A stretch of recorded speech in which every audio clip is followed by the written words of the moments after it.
Thank you. Doctor एक वेगळा प्रश्न बघताय एससी आरक्षणाच्या उपवर्गीकरणाला आनंदराज आंबेडकरांनी खरंतर विरोध केलेला आहे. मोर्चा पण या सगळ्या अनुषंगाने निष्ठोर त्यांच्याकडनं विरोध केला गेला. नाही, या संदर्भात मी सविस्तर माहिती घेऊन त्यावर बोलेल, कारण हा एक संवेदनशील विषय आणि त्याविषयी व्यवस्थित माहिती घेऊन त्यावर भाष्य करणं जास्त उचित आहे. Thank you doctor, thank you. चला एक मिनिट.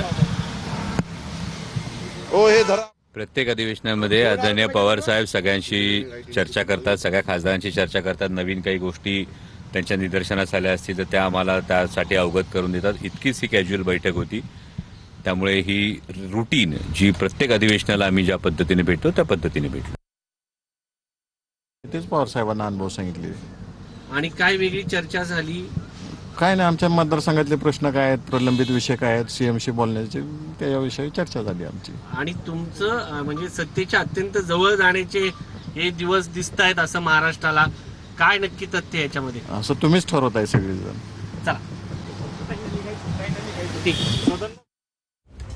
दिल्लीमध्ये शरद पवार यांच्या निवासस्थानी सर्व खासदारांची बैठक सुरू होती. ती संपलेली आहे आणि सर्व खासदार बाहेर पडले. त्यापैकी काही खासदारांची प्रतिक्रिया आपण ऐकली.